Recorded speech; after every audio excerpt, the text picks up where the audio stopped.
બેન તમારા હસબન્ડ તો ઓફ થઈ ગયા છે. અરે બેન હું તો જીવું હું. હવે સાના માના હોઈ રહ્યો ને તમને વધુ ખબર પડે કે ડોક્ટર ને બોલ બોલ. આંખમાં આંસુ આવશે તો હજારો જણા લૂસવા આવશે. પણ જો ઝાડા થઈ ગયા ને તો કોઈ લૂસવા નહીં આવે. પાણી ઉકાળીને પીવાનું રાખજો, કારણ કે ચોમાસું ચાલુ થઈ ગયું છે.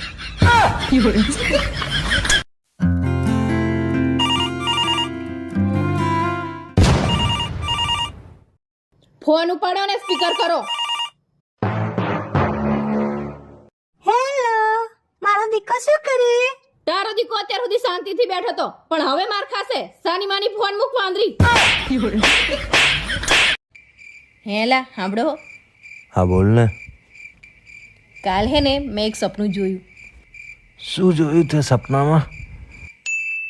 સપનામાં મેં તમને એવું કીધું કે મને પિક્ચર જોવા લઈ જાઓ ને, તે તમે મને ના પાડીને તે મેં તમને વેલણે ને વેલણે માર્યા. આ ભાઈ સપનામાં હક લેવા દેતી નહીં. આજકાલ તમારે પણ ફોન આવવા માંડ્યા હે. હવે કઈ ચૂડેલનો ફોન આવ્યો? હા બોલો સાસુમાં.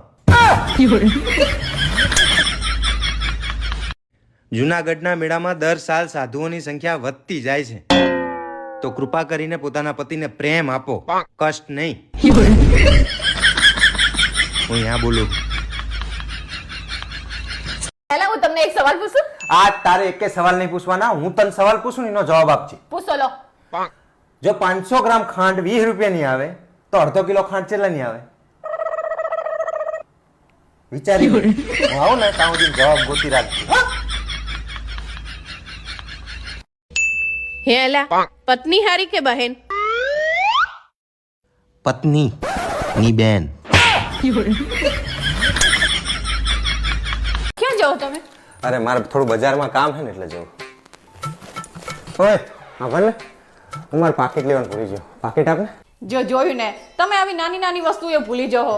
ઉભા રહો, હું તમને લઈ આપું. પારુલ, પેલું દૂધ બહાર છે પડ્યું, ફ્રીઝરમાં મૂકવાનું ભૂલી જાય શું? જલ્દી જલ્દી કામ પતાવી દો ને તો સિરિયલ ચાલુ થઈ જાય. અરે રે, મેં તો દૂધની જગ્યાએ ફોન ફ્રીઝરમાં મૂકી દીધો. અરે રે, મારો ફોન તો ફ્રીઝરમાં બરફ થઈ ગયો. અરે બકા તું ચિંતા ના કરીશ. આ ફોન છે ને એ Oppo F29 5G છે, જે બરફમાં પણ સુરક્ષિત છે. હે હા બોલો મમ્મી.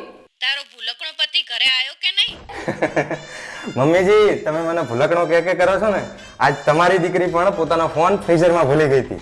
આ તો ભગવાનનો આભાર માનો કે ફોન Oppo નો હતો એટલે બચી ગયો.